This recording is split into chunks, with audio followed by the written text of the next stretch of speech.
24 থেকে 29 April Thailand সফর করবেন প্রধানমন্ত্রী শেখ হাসিনা। দেশটির প্রধানমন্ত্রী স্টেফান থাভিসিনের আমন্ত্রণে এই দ্বিপাক্ষিক সফর বলে বৃহস্পতিবার দুই দেশের এক যৌথ সংবাদ বিবৃতিতে জানানো হয়েছে। এই সফরে 26 এপ্রিল দুই প্রধানমন্ত্রী একান্ত বৈঠক করবেন। এছাড়া দুই প্রধানমন্ত্রীর নেতৃত্বে দ্বিপাক্ষিক বৈঠক ও বেশ কিছু সমঝোতা স্মারক সই হবে।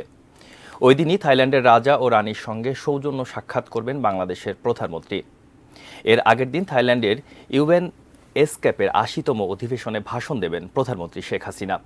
এই সফরে প্রধানমন্ত্রীর সফরসঙ্গী হচ্ছেন অর্থমন্ত্রী এইচ মাহমুদ আলী, পররাষ্ট্রমন্ত্রী ডক্টর হাসান মাহমুদ, প্রধানমন্ত্রীর উপদেষ্টা সালমান এফ রহমান, বাণিজ্য প্রতিমন্ত্রী আহসানুল ইসলাম টিটু এবং তথ্য প্রযুক্তি প্রতিমন্ত্রী জুনায়েদ আহমেদ পলক।